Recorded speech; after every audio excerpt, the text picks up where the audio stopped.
घर की बहू शीना को इस बात का बड़ा घमंड था कि जिस काम में वो हाथ डालती थी वो काम अच्छा हो ही जाता है। शीना की हर बात में हाथ का इस्तेमाल जरूर होता था। एक दिन शीना का पति आकाश उससे कहता है, कल जो वो भिंडी बनाई थी ना तुमने, वाह वाह वाह वाह, मजे आ गए। मैंने अपने हाथों से बनाई थी। मेरे हाथों में वैसे भी जादू है, जिस चीज को छू लेती हूँ सोना बन जाती है। अब ये थोड़ा ज्यादा हो रहा है। मतलब अगर हर चीज को छू के सोना ही बना देती हो तुम, तो हमारे नाम के पीछे भी अंबानी ही लगा देते हम। चुप रहो, मुंह पे हाथ रख लो, कुछ भी बोलते रहते हो। शीना की सास बगिया से पूजा के लिए फूल चुन रही थी। सुंदर, अति सुंदर, कितने प्यारे गुलाब के फूल हैं। भगवान जी खुश हो जाएंगे। मैंने अपने हाथों से जो पौधा लगाया था, मेरे हाथों की कोई भी चीज बेकार नहीं जाती। हाँ बेटा, सही कह रही है। इसीलिए तो तुम्हारे पिताजी से मैंने अपने बेटे के लिए तुम्हारा हाथ मांगा था। और उन्होंने हाथों हाथ में मेरा हाथ आपकी बेटी के हाथ में दे भी दिया था। हाँ बेटा, वो तो है। पर मुझे ये बता, तू ये हर बात में हाथ क्यों बीच में लेकर आती है? माँ जी, पंडित जी ने हाथ मेरा देखकर नैनीताल में कहा था कि मेरे हाथ जगन्नाथ हैं। मेरे हाथों से कभी कोई काम नहीं बिगड़ेगा। तो मेरे हाथों की तारीफ तो मुझे करनी पड़ेगी ना। हाँ हाँ, ठीक ही कह रही हो वैसे। तो मिलाओ हाथ इसी बात पर। शीना को न सिर्फ इस बात पे गर्व था कि उसके हाथ से सब अच्छा होता है, बल्कि घर के सारे काम भी वो पहले अपने हाथ से करती, फिर कोई दूसरा उन कामों को कर पाता। एक दिन शीना कपड़े धो रही थी। अरे घर में वॉशिंग मशीन है तो सही, खुद क्यों थक रही हो? कपड़े पहले मेरे हाथ से धुलेंगे, फिर वॉशिंग मशीन से। पहले हाथ की सफाई, फिर मशीन की धुलाई। अगर आज डाकू गब्बर सिंह होता ना, तो वो ये हाथ मुझे दे दे ठाकुर, तुमसे जरूर कहता, और मैं तो दिलवा भी देता तुम्हारे हाथ। हर एक काम में हाथ बटाओ, ज्यादा जुबान न चलाओ, वरना दूंगी एक उल्टे हाथ से। क्या दोगी? कपड़े दूंगी, लो निचोड़ो। ऐसे ही एक दिन, अरे बहू, ये सोफे पर चढ़कर हाथ से पंखा क्यों घुमा रही हो?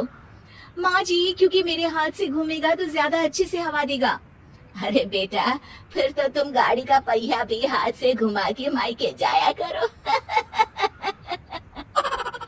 एक बार आकाश ने घर पर कार लाने की बात छेड़ी। माँ, सोच रहा हूँ कि एक कार लेकर आता हूँ। ले ले बेटा, क्यों नहीं? अरे पैसे हो तो हवाई जहाज भी ले लेना। हाँ, पैसा तो हाथ का मेल है, ले लेते हैं। इस हाथ पैसे देंगे, उस हाथ कार ले लेंगे। मुझे तो लगता है कि बहू कार भी अपने हाथों से धक्का लगाकर घर लाएगी। वो तो नहीं करूंगी, लेकिन सबसे पहले स्टीयरिंग पर हाथ मैं ही लगाऊंगी, ताकि गाड़ी का आना शुभ हो। अरे घर ले आने तो दो, फिर हाथ लगा लेना। लेकिन शीना नहीं मानती। अगले दिन ही सब कार लेने जाते हैं। शीना सेल्समैन से कहती है, भैया ये कार बहुत पसंद है, पैक कर दो। अरे ओ भगवान, 2 मीटर कपड़ा नहीं है जो पैक करवा ले, जरा चला कर तो देखने दो। यस सर, बिल्कुल, टेस्ट ड्राइव कीजिए ना। अरे नहीं नहीं, सबसे पहले मैं हाथ लगाऊंगी गाड़ी को, मेरे हाथ अच्छे हैं।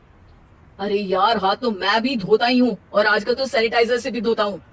मेरे काम में हाथ ना अड़ाओ। अरे टांग ना अड़ा होता है भगवान, हाथ नहीं।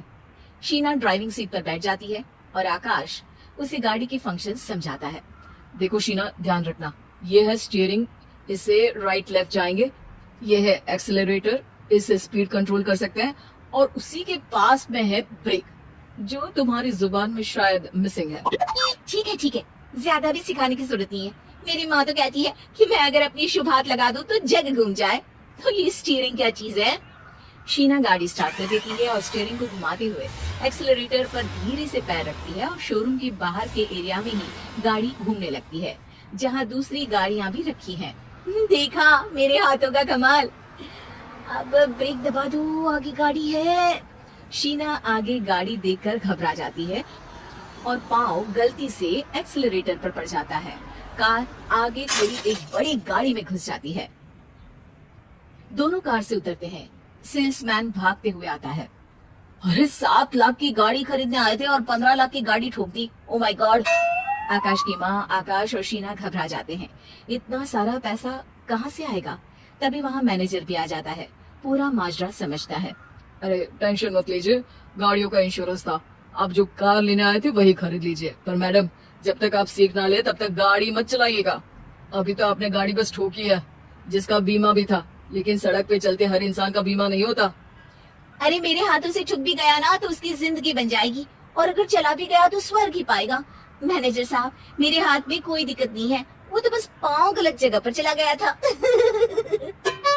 शीना की बात सुनकर आकाश अपना सर पीटता है और उसकी सास अपने हाथ से खुद का मुंह छिपा लेती है और मैनेजर हाथ जोड़कर माफी मांग लेता है।